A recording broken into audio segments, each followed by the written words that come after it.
Hello good morning everyone, मैं निपस्तोर आपका maths teacher.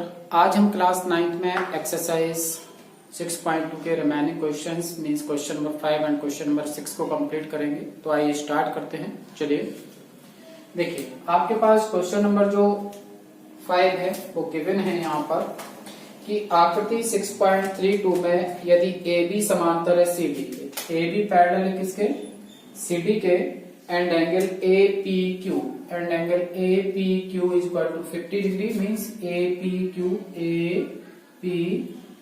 means P पर बनने वाला एंगल 50 डिग्री और angle PRD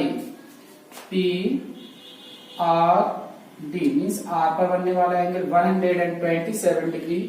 so find the value of x and y। तो हमें एंगल x और एंगल y की वैल्यू क्या करनी है, यहाँ पर फाइंड आउट करनी है। ओके, तो चलिए देखते हैं, स्टार्ट करते हैं। बिल्कुल सिंपल है, किस प्रकार से करेंगे। सबसे पहले हम इन चीजों को लिख लेंगे। अब देखें, सॉल्व करते हैं।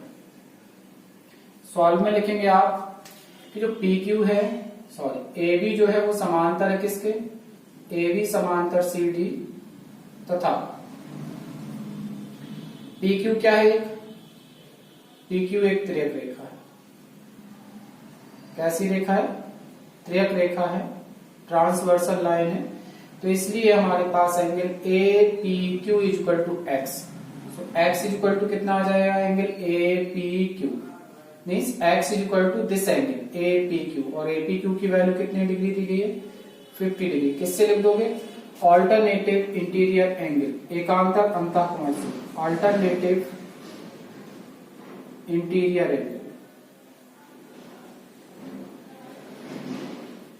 ओके, एकांतर अंतःकोण, हिंदी में लिखना चाहें तो हिंदी में लिख सकते हैं, एकांतर अंतःकोण। तो आपको पता चल गया कि ये दोनों कोण आपस में बराबर होंगे, क्योंकि ये वाली लाइन और ये वाली लाइन कैसी है, पैरेलल है। ए लाइन और ए लाइन पैरेलल और एक ट्रांसवर्सल लाइन है। तो यहाँ कैसी आकृति बन रही होगी, जेड की आकृति बन रही होगी। तो आपको पता है जहां जेड आकृति बन जाती है तो वहां पर जो एंगल्स होते हैं वो आपस में इक्वल होंगे और x is equal to 50। So x is equal to APQ, इसका नाम APQ है, APQ। सो x की वैल्यू 50 डिग्री आ जाएगी। अगर आप ये नहीं भी लिखेंगे, x इक्वल टू 50 भी लिखेंगे तो भी राइट है। ओके, तो फर्स्ट आंसर हो गया x इक्वल टू 50 डिग्री। अब आइए, अब वैल्यू निकालनी है y की। तो देखिए, हम इस चित्र को थोड़ा अलग से बना देते हैं इस प्रकार से। ये लाइन एक ट्रांसवर्सल लाइन है आपकी PR, और ये एंगल हमें गिवन है 127 डिग्री। और इस एंगल को हमने 2 पार्ट्स में डिवाइड कर रखा है। यहाँ पर 50 ले रखा है और यहाँ पर क्या ले रखा है, y ले रखा है। तो आपको पता है कि जो आपकी AB है वो पैरेलल है CD के, और PR एक ट्रांसवर्सल लाइन है। तो यहाँ पर बना एंगल और यहाँ पर बना टोटल एंगल, ये दोनों ही इक्वल होंगे। किससे, एकांतर अंतःकोण के नियम से। ओके, चलिए तो लिख लेते हैं। क्या लिख लेंगे आप, यहाँ पर लिखेंगे चूंकि AB समांतर किसके है, CD तथा, अब कौन सी लाइन ट्रांसवर्सल लाइन ले लीजिए, PR एक त्रियक रेखा है। PR कैसी रेखा है, त्रियक रेखा। तो अगर त्रियक रेखा है तो हम क्या लिख देंगे, इसलिए एंगल AP आपका कौन सा, R means 50 plus y, direct लिख दीजिएगा। सो 50 प्लस y, यहाँ पर बनने वाला एक कंप्लीट एंगल और यहाँ पर बनने वाले एंगल के इक्वल हो जाएगा। किस नियम से, ऑल्टरनेटिव इंटीरियर एंगल से।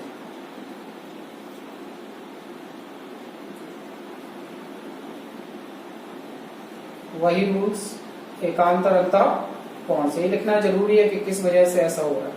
सो आप लिखेंगे y इक्वल टू, क्या लिख दीजिएगा, y इक्वल टू 127 माइनस 50।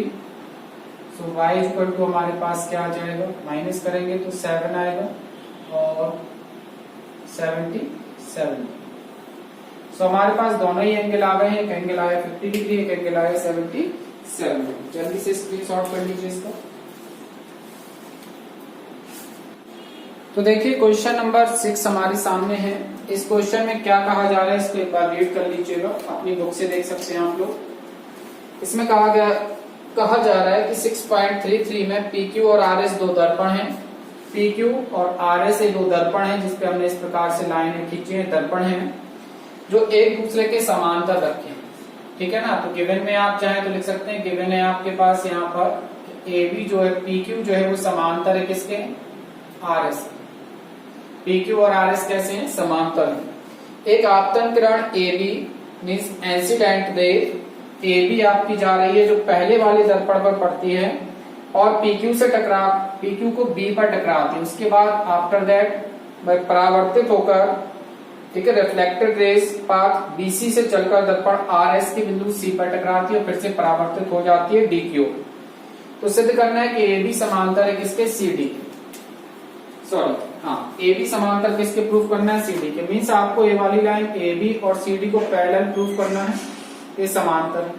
तो अगर ये दोनों रेखाएं समांतर हैं और अगर हम इसको तिर्यक रेखा मान लें तो ये पूरा एंगल, अगर हमारा ये एंगल इस एंगल के इक्वल आ जाता है तो हम कह सकते हैं कि ये दोनों ही रेखा या किरणें कैसी हैं? समांतर हैं, ए बी समांतर सी डी। अब इन दोनों को बराबर करने के लिए हम क्या करेंगे?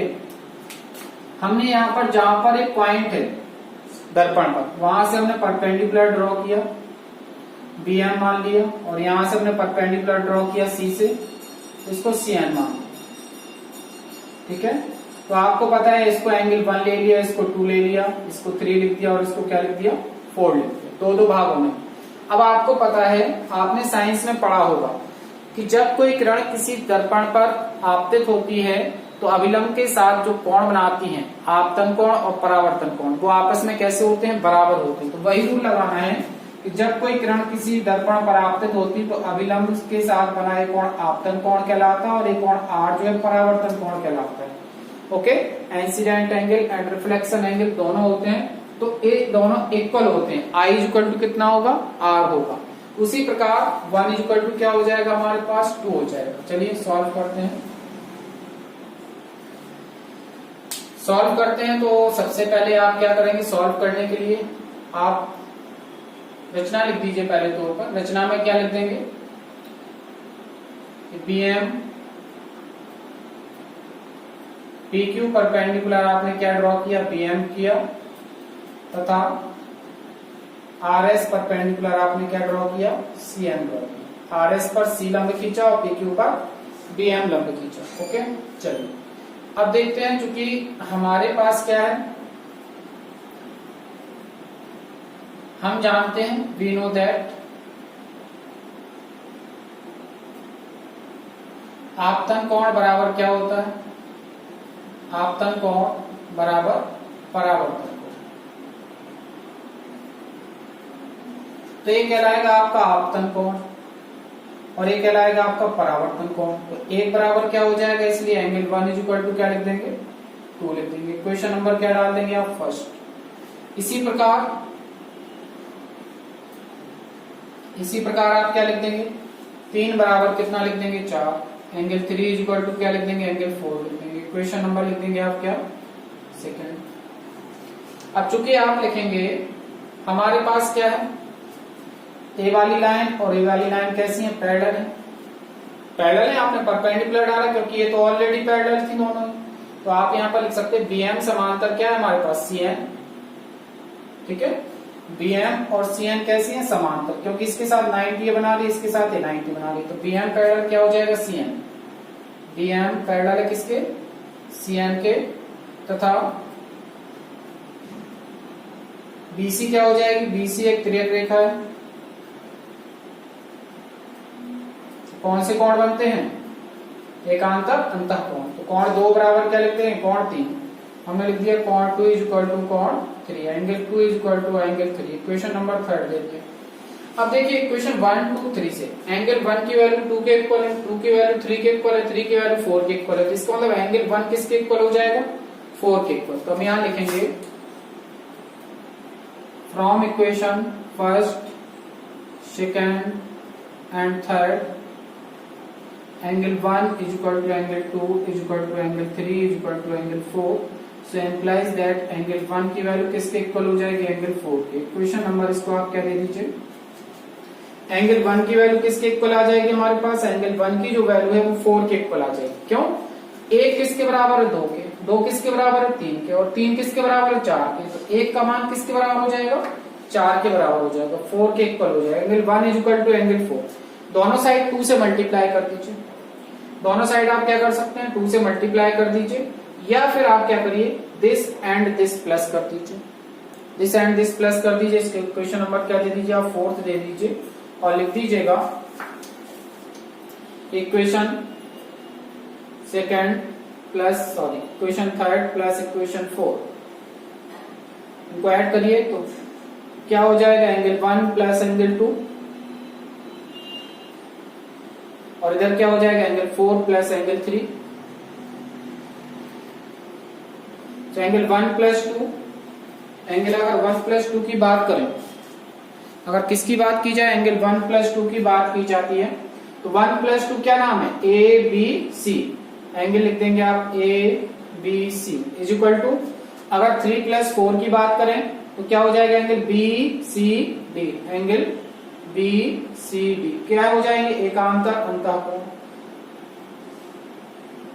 अगर ये एकांतर अंतःकोण से बराबर हो गए हैं तो इसका मतलब क्या हो जाएगा, ये तो तभी बराबर हो सकते हैं, ये कोण तभी बराबर हो सकते हैं जब आपकी ए बी समांतर हो किसके सी डी के, अतः ए बी जो होगी वो पैरेलल है किसके सी डी के। हैंस प्रूफ लिख दीजिएगा,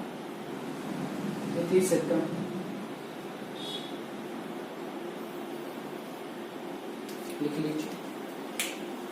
तो इस प्रकार से इस क्वेश्चन को कंप्लीट करना है, ठीक है। तो जल्दी से इसको कंप्लीट कर लीजिएगा आप लोग, बिल्कुल सिंपल है, कुछ भी नहीं है। आई होप आपका हो गया होगा, स्क्रीनशॉट ले लीजिए। तो इस प्रकार से आज आप ये 2 क्वेश्चन कंप्लीट करिएगा। Okay, thank you class, have a good day.